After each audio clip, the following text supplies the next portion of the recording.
আজ সন্ধ্যায় আমরা একটা ডিসিশন নিলাম, গন্তব্যহীন ভাবে হাঁটবো। তো লেটস গো। দেখতে পাচ্ছি হামেম, বাঁধন আমাদের পথ প্রদর্শক বলা যায়, মানে উদ্যোক্তা রিফাত। তারপরে সবচাইতে সুদর্শন ব্যক্তি এবং যাকে ভিড়ের মধ্যেও দেখা যাবে সেই কাফি ভাই। আমি ক্যামেরার পিছনে আছে আমাদের সিফাত ভাই, তারপরে শাফি।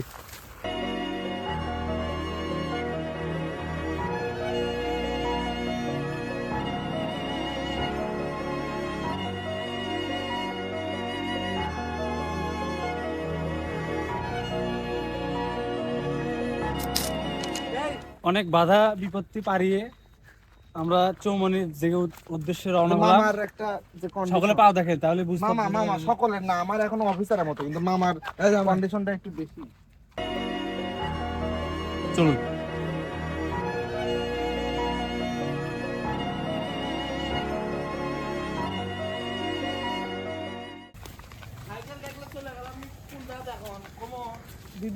গরম ধরছে, ঠিক আছে, গরম ধরছে, কারেন্ট নাই, সাইকেল নিয়ে কল্যাণে আছে না, কল্যাণের ভিতর দিয়া তোর মেঘায় যাওয়া শিমুলবাড়ি ঘাট যমুনার তীরে ওটি গায়ে খায় বালিশ নিয়ে তোমার সবাই আসতে হবে না, বালিশ খিয়া সকালে সব খিয়া পায় না।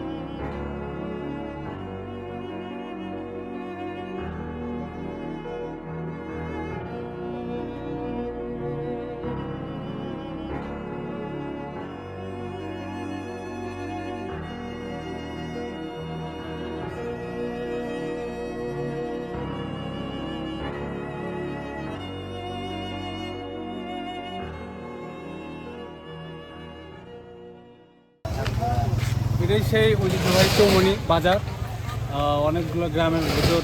এটা একটু শহরের সিস্টেম, আর এখানে হাজার হাজার মানুষ চা খেতে আসে। চৌমনি বিখ্যাত সব ওইদিকে।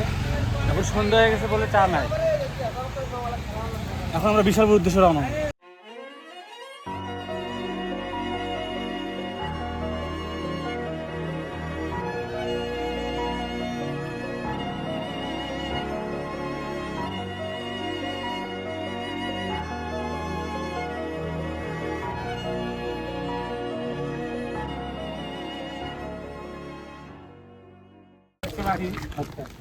তারপরে তোমার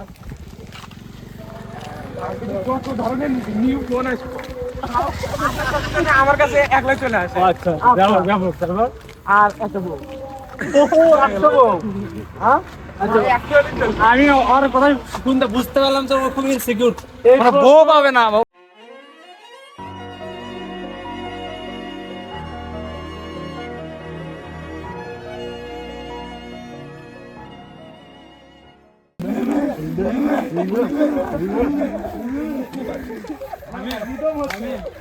প্রথমে করলে না ওটা বেশি জমবি।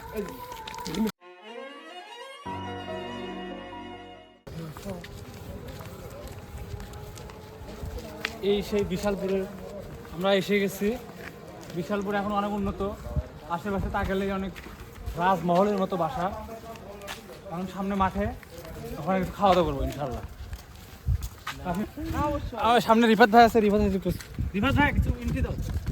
এন্ট্রি তো আর কিছু নেই, ছোট থেকে বিশালপুর গ্রাম হচ্ছে আমার কাছে ছবির মতো সুন্দর, কিন্তু সমস্যা হচ্ছে এই যে ইট পাথরের জামানায় সবকিছু আসলে শহরে হয়ে যাচ্ছে, না হলে গ্রামটা ছিল মাটির মতো, ঠিক আছে, খুবই সুন্দর। জসিম উদ্দিনের কবিতায় যেরকম গ্রাম ফুটে ওঠে, ঠিক সেরকমই গ্রাম।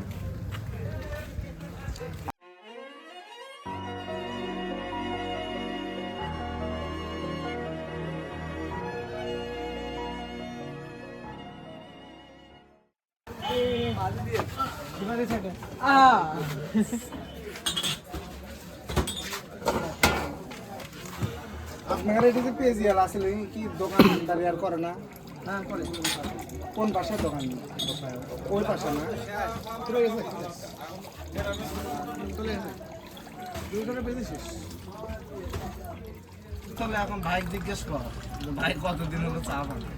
ভাই খুবই 2 যুগ না ভাই 24 বছর। হ্যাঁ 2 যুগের কাছাকাছি। 2 যুগের কাছাকাছি ভাই চা বানায়, সে চা খাইতে কাহিমা চলে আসছে নাকি কাটা পথে রওনা দিছে।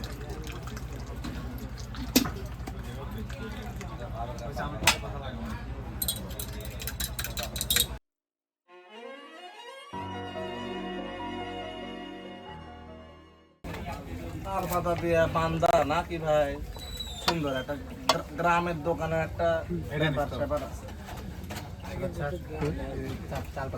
আগের মতো গ্রামও আছে, তিনমন্ডি গ্রাম যাবো, এমন এমন গ্রাম আছে না ওরা হালকা করছে মাথা কি পাবি না পাশে মাথা হ্যাঁ মিষ্টি একটা খালি তো। দেখছো তেল তেলা আচ্ছা এই রিফাত কোনটা খেলে মাথা ঘুরবো না? কাঁচা দেবো কাঁচা খেলে কি লাভ কি? শুকনা গেলে ঘুরবে না, কাঁচা গেলে গাও খাবে গাও ঘামবে শীতের ওগুলো দিয়ে না মানে মাথা না ঘুরে মাথাও ঘুরবে তাহলে শুনে খালে আর গোলা দেন না ধরে। মধ্যে শুকনা দেন, আমার কাল কাঁচা দেন জোরদার।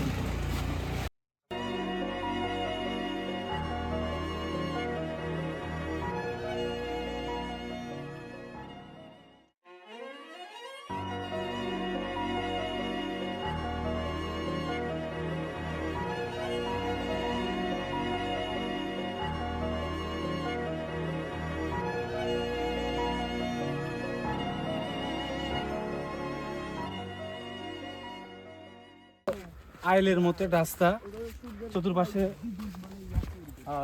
দেখা, চতুর্পাশে দেখা, এগুলো আলু অথবা সরিষা বাগান, কোথাও কেউ নাই।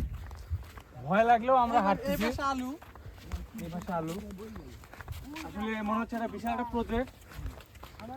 ভয় লাগলেও হাঁটতে হচ্ছে, কারণ আমাদের গন্তব্যে যাইতে হবে।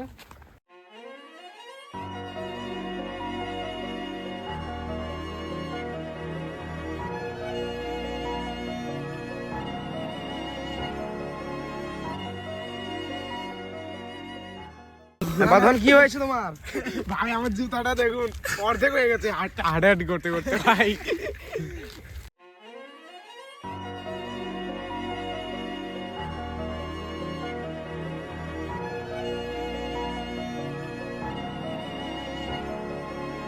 হচ্ছে এখন শরীরটা পুরো ক্লান্ত হয়ে গেছে, পা আর চলছে না, পা ওঠাতে অনেক সমস্যা হচ্ছে, তবুও চলছি, আরও চলবো, আরও কিছু পথ বাকি আছে, তারপরে আমরা মেইন রোডে চলে যাব, সেখান থেকে আবার আমাদের যাত্রা শুরু হবে বাসার দিকে। এই পর্যন্তই, এখন ওই দিকে। আমাদের পাও অনেক ব্যথা করতেছে, আমরা এখন পাও ব্যথা করতেছে, তুই না করলো যে তুই নির্দিষ্ট- পুরো হাইটে যাবো একদম। এটা কোন জায়গাতে আছো এখন ক? খেরুয়া মসজিদে আমাদের কিন্তু লাইট নাই এজন্য দেখা যাচ্ছে না। শেরপুর আমাদের খেরুয়া মসজিদ। বাঁধন তোমার ভাই, আমি তো আর কি জুতাই বলবো? আমার নাই। তো জুতাই নেই ভাই, আমি আর কি বলবো। যাই হোক জুতা নাই, মন খারাপ করো না, কিন্তু এই যে একটা জার্নি, এটা কেমন লাগলো? জার্নিটা অনেক ভালো ছিল কিন্তু পা অনেক ব্যথা করতেছে, পা হতে ব্যথা বিশেষ করে করবে। জুতা নেই। এটা কথা আছে, everything comes with a cost, সবকিছুর একটা ট্রেড অফ আছে, ঠিক Yes, আছে? yes. এই বলো, খুব ভালো লাগতেছে। খুব ভালো লাগতেছে তো এরকম কেন? তা আমরা চলে আসছি এখন খেরুয়া মসজিদ, অন্ধকারের কারণে দেখা যাচ্ছে না কিছু। আর সবচেয়ে মেইন বিষয় হচ্ছে আমরা আজকে চণ্ডীপুর থেকে বাচ্চা কাচ্চা সবাই মিলে আমরা হাঁটাহাঁটির একটা উদ্যোগ নিয়েছিলাম। সন্ধ্যার দিকে আমরা হাঁটা শুরু করছি, একদম আমাদের গ্রামের একদম জমির ভিতর থেকে হাঁটা শুরু করে আমরা আম্বুল দিয়ে চৌমুনি আসছি, চৌমুনি থেকে বেশালপুর এসে আমরা একটা চা চক্রে বসছিলাম, চা খেলাম বিপ্লব ভাইয়ের দোকানে, যার 24 বছরের এক্সপিরিয়েন্স চা বানানোর। তারপরে আমরা বসুয়াগি পান খেলাম, সবাই খেয়েছে, আমি শুধু খাচ্ছি একটু জর্দা দিয়ে পান। আর কাহিমা পান খায় নাই, সে অনেক ভালো ছেলে, পড়াশোনা আরও করতে চাই, যেহেতু পড়াশোনা হয় না পান খেলে। তারপর আমরা চলে আসলাম শ্যামপুর বা শ্যামনগর, এটার ভিতর দিয়ে আমরা চলে আসলাম। তারপরে পার হয়ে আমরা আয়রা, ভায়রা, তালতা, বেলতা, উচরুম, তারপরে সাধুবাড়ি, ফাঁসিতলা, এখন আছি আমরা খেরোয়া মসজিদ। একটু পরে আমরা ধুনুট মোড় চলে যাব। তারপরে খুব ইচ্ছা আছে পায়ে হেঁটে যাওয়ার, কিন্তু বাঁধনের জুতা ছিঁড়ে যাওয়ার কারণে আমরা একটা অটো বা টমটম নিয়ে চলে যাব বাসায়। আর এরকম অনেক হাঁটাহাঁটি করব আমরা। আর আজকে সবচেয়ে মজার বিষয় ছিল হচ্ছে পাশ দিয়ে অনেক খেজুরের গাছ, খেজুরের রস মানে সংগ্রহ করা হচ্ছে, কিন্তু লোকজন যেহেতু নাই আর আমরা খুব ভালো ছেলে, তাই চুরির দিকে না যায় আমরা আরেকটা দিন অপেক্ষা করব। সেই দিনে আমরা সকাল অথবা সন্ধ্যে রস খাবো। আর সবচেয়ে মজার বিষয় হচ্ছে কিছু কিছু গ্রাম আমরা পার করছি যে একদম মাটির গ্রাম, মনে হচ্ছে 90 দশকে আমরা ফিরে গেছি। যদিও 90 দশকে আমাদের জন্ম না, কিন্তু আমরা তো একটা ভাইব পাচ্ছি 20s বাচ্চা কাচ্চা হিসেবে। আর আরেকটা বিষয় হচ্ছে আজকে রাত ছিল অনেক তারায় ঝলমলানো, তারা অনেক সুন্দর ছিল, আমরা দেখতে দেখতে আসছি। সবাই তো ফোনে এখন অ্যাডিক্টেড থাকার কারণে আমরা তারা যে এত সুন্দর খেয়াল করি না। তো আমরা আমাদের বাচ্চা কাচ্চা যারা ছিল সবাই দেখতেছে ভাই এত সুন্দর তারা। আমি বললাম যে প্রত্যেক দিনই এরকম তারা হয়, ঠিক আছে, আসলে আমরা খেয়াল করি না। তো এটাই হচ্ছে বিষয়। আর একটা মজার বিষয় কি, আমরা ঠিক করছি চণ্ডীপুরে আমরা যারা অ্যাক্টিভ আছি, আমরা মাঝে মাঝে এরকম হাঁটার যে উদ্যোগ গ্রহণ করব এবং দিক বিদিক হেঁটে বেড়াবো গন্তব্যহীনভাবে।